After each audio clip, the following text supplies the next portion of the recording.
करेंगे। मेरा नाम मलिक एहतशाम अहमद है। आप लोगों को मेरी तरफ से नमस्कार, आदाब, गुड मॉर्निंग। और हम लोग अपने टॉपिक पे आते हैं, सेल पर आते हैं। देखते हैं जिस तरीके से इसमें फिगर बना हुआ है सेल का, तो आप लोग देख रहे हैं कि सेल जो है ये एक प्लांट सेल है और ये चारों तरफ जो है एक वाल से घिरी होती है जिसे सेल वाल कहते हैं। सेल वॉल के नीचे एक मेम्ब्रेन होती है जिसे प्लाज्मा मेम्ब्रेन कहते हैं। आप जो है जब इसके अंदर जो है आप देखते हैं तो बहुत सारे स्ट्रक्चर आपको दिखाई देते हैं। इसे जो है हम ऑर्गेनेल्स कहते हैं। इसी के बारे में हम जो है विस्तृत रूप से आपको एक एक पॉइंट को लेके चलेंगे, लेकिन जो है क्लियर तरीके से हम लोग जो है पढ़ेंगे इसको। तो प्लांट सेल को हम देखते हैं तो सेल के अंदर जो है एक न्यूक्लियस होता है, वैक्यूल्स होते हैं, माइटोकॉन्ड्रिया होते हैं, एंडोप्लाज्मिक रेटिकुलम होते हैं, जो है आपका जो है क्लोरोप्लास्ट होता है। इस तरह के स्ट्रक्चर जो है सेल के अंदर पाए जाते हैं। अब हम लोग एक एक स्ट्रक्चर को लेकर चलेंगे। पहली बात तो सबसे पहले हम लोग आते हैं कोशिका विज्ञान क्या होता है। कोशिका विज्ञान के बारे में जो है हम लोगों को एक अच्छी विचारधारा के तहत पढ़ना है, जो है कि कोशिका विज्ञान आखिर होता क्या है। इसको अंग्रेजी में साइटोलॉजी कहते हैं। सूक्ष्मदर्शी के द्वारा कोशिका की संरचना तथा कार्यकी का अध्ययन कोशिका विज्ञान या साइटोलॉजी कहलाता है। दूसरे शब्दों में हम कह सकते हैं कि जिसमें हम जो है किसी सेल का जो है उसके फंक्शन का और उसके स्ट्रक्चर का अध्ययन करें तो उसको हम साइटोलॉजी कहेंगे, साइटोलॉजी या कोशिका विज्ञान कहते हैं। इसके बाद हम लोग देखते हैं कि आखिर सेल क्या होती है।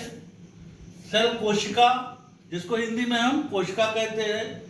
कोशिका की खोज सर्वप्रथम 1665 में रॉबर्ट हुक ने कार्क के टुकड़ों से, जो उन्होंने कार्क को देखा और जब उन्होंने अपनी द्वारा खुद की बनाई सूक्ष्मदर्शी से उसको देखा तो उसमें खाने जैसी रचना उनको दिखी, मधुमक्खी के छत्ते जैसी रचना उनको दिखी। इस तरीके के स्ट्रक्चर उनको दिखाई दिया जो है, और इसका जो है उन्होंने नाम जो है इन्होंने दिया सेल नाम दिया। और इसी को जो है ये सेल डिस्कवर्ड जो है रॉबर्ट हुक के द्वारा की गई। बाद में बहुत सारे वैज्ञानिकों ने इसके ऊपर अपने अपने विचार रखे और एक जो इसकी परिभाषा कोशिका की निकल के आई, जीवन की रचनात्मक तथा कार्यात्मक इकाई को कोशिका कहते हैं। अंग्रेजी में इसको कह सकते हैं the cell is the functional and structural unit of the life. जो है कोशिका की जो है परिभाषा को हम जो है मतलब इस तरीके से समझ सकते हैं कि सारी रचना, जो किसी शरीर की रचना और जो भी उसके फंक्शन है इसी सेल द्वारा किए जाते हैं, परफॉर्म किए जाते हैं। इसके बाद हम लोग आगे बढ़ते हैं सेल थ्योरी। जो है दो वैज्ञानिक थे, एक मैथियास स्लाइडन और दूसरे थे थियोडर स्वान ने 1839 में जो है सेल थ्योरी प्रस्तुत की।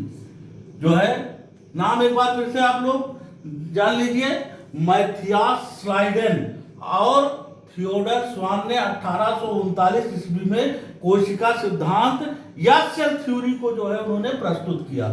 ये जो है इसको जो है हम लोग जब किताबों में देखते हैं तो स्लाइडन और स्वान के नाम से हमको मिलती है। इनको जो है ये बहुत बड़ी खोज थी उस समय के लिए, जो है इन्होंने जो सेल थ्योरी जो है की खोज की, ये बहुत बड़ी खोज थी।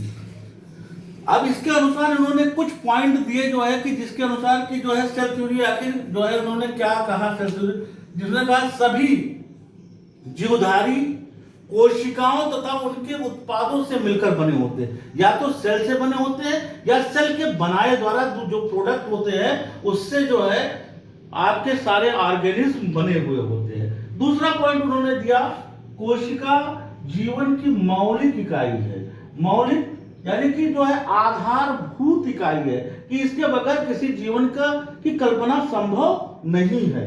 तीसरी जो है उन्होंने जो है पॉइंट उन्होंने रखा, कोशिका का सजीव भाग, कोशिका कला यानी कि प्लाज्मा मेम्ब्रेन, और कोशिकांग युक्त होता है यानी कि ऑर्गेनेल। जैसे ऑर्गेनेल्स में माइटोकॉन्ड्रिया, गोल्गी कॉम्प्लेक्स, आपका लाइसोसोम्स और आपका जो है क्लोरोप्लास्ट, ये सब क्या है? ऑर्गेनेल से कोशिकांग है। ये जो है ये आपके कोशिका द्रव्य के अंदर, प्रोटोप्लाज्म के अंदर पाए जाते हैं। तो यहाँ पे जो है स्लाइडर और स्वान की जो थ्योरी थी ये बहुत जो है पॉपुलर हुई, और यहाँ पे जो है आज भी इसको बहुत ही जीव विज्ञान के अंदर बहुत इज्जत की नजर से देखा जाता है। इसके बाद आता है जो है प्रोटोप्लाज्म, जीव द्रव्य। जीव द्रव्य क्या है? जीव द्रव्य, इसकी खोज हक्सले ने 1868 ईस्वी में की थी। इसकी खोज हक्सले एक वैज्ञानिक थे, उन्होंने जो है 1868 ईस्वी में की थी। मैक्सुल्ज ने 1861 में इसे प्रोटोप्लाज्म थ्योरी दी। क्या एक बार वैसे नाम जान लीजिए, मैक्सुल्ज ने 1861 में प्रोटोप्लाज्म थ्योरी दी। मैक्सुल्ज, अब इनके अनुसार उन्होंने क्या बताया? कोशिका सजीव पदार्थों का संचय है जो एक मेम्ब्रेन से घिरी रहती है और उसमें एक केंद्रक उपस्थित होता है। उन्होंने जो है जो प्रोटोप्लाज्म थ्योरी दी उसमें यह बताया कि जो है कि एक मेम्ब्रेन है और उसके अंदर जो है केंद्रक उपस्थित होता है और मेम्ब्रेन चारों तरफ से घिरी रहती है। ये किसने दिया था? इसे दिया था मैक्सुल्ज ने 1861 ईस्वी में। इसको कहते हैं प्रोटोप्लाज्म थ्योरी कहते हैं। इसके बाद हम लोग सेल वॉल पे आते हैं। सेल वॉल आप लोग देख सकते हैं जिस तरीके से इस तस्वीर में जो है चारों तरफ से जो है एक मोटी वॉल होती है, जो है इसे जो है सेल वॉल कहते हैं। ये देखिए आप लोग यहाँ पे ये 3 लाइन की जो बनी हुई है ये आपकी क्या है? Cell wall. ये बाहरी आवरण जो है ये क्या है? सेल वॉल है। और इसकी जो है खोज जो की थी, सेल वॉल की खोज रॉबर्ट हुक ने की थी। रॉबर्ट हुक ने की थी। और इसके बारे में जो है इसकी बनावट के बारे में आपको बताना चाहता हूं। प्लांट, फंगाई और प्रोकैरियोट्स में ये पाई जाती है। किसमें पाई जाती है? प्लांट में, फंगाई में और प्रोकैरियोट्स में पाई जाती है। अधिकांश शैवाल एवं पौधों की भित्तियां जो है किसकी बनी होती है? सेलुलोज की बनी होती है। ये सवाल बहुत आता है कि जो है कि प्लांट सेल की सेल वॉल किसकी बनी होती है? तो आप लोग जान लीजिए सेलुलोज की बनी होती है। नील हरे शैवाल जो ब्लू ग्रीन एल्गी होते हैं ये जो है पेप्टाइडो ग्लाइकॉन से बनी होती है। किसकी बनी होती है? पेप्टाइडो ग्लाइकॉन से बनी होती है। जबकि फंगाई की जो है जो सेल वॉल होती है वो काइटिन की बनी होती है। तो यहाँ पे आप जान लीजिए जो है कि जो प्लांट्स होते हैं, अधिकतर पौधे होते हैं, उनकी सेल वॉल सेलुलोज की बनी होती है। ब्लू ग्रीन एल्गी की पेप्टाइडो ग्लाइकॉन की बनी होती है और फंगाई की जो है सेल वॉल काइटिन की बनी होती है। इसके बाद हम लोग आगे बढ़ते हैं। इस सेल वॉल के नीचे एक त्रिस्तरीय जो है प्लाज्मा मेम्ब्रेन होती है। प्लाज्मा मेम्ब्रेन जो होती है ये जो है यही इसी को जो है सिलेक्टिव मेम्ब्रेन भी कहा जाता है। हिंदी में एक शब्द आता है वर्णात्मक पारगम्य झिल्ली भी इसी को कहते हैं। इसी के द्वारा ही जो है सारा ट्रांसपोर्टेशन एक सेल के अंदर होता है। अगर ये झिल्ली नहीं हो तो जो है सारे फंक्शन जो है स्टॉप हो जाते हैं सेल के। इसी के द्वारा ही एक सेल आकार पाती है। इसीलिए जो है इसको हमको थोड़ा सा थारोली इसको हम लोग देखना है। इसका जो डायमीटर होता है वो 75 एंगस्ट्रॉन होता है। 75 एंगस्ट्रॉन होता है और ये 3 स्तर की बनी, इसको त्रिस्तरीय या ट्राइपोब्लास्टिक कहा जाता है। त्रिस्तरीय यानी कि 3 परत इसके अंदर होती है प्रोटीन की, और ये किसकी बनी होती है? प्रोटीन और लिपिड की बनी होती है।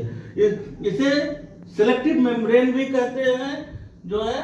और ये जो है आपकी जो है सारा जो है जो CO2 का ट्रांसपोर्टेशन, आपका जल का ट्रांसपोर्टेशन, खनिज का ट्रांसपोर्टेशन सब इसी के ऊपर होता है।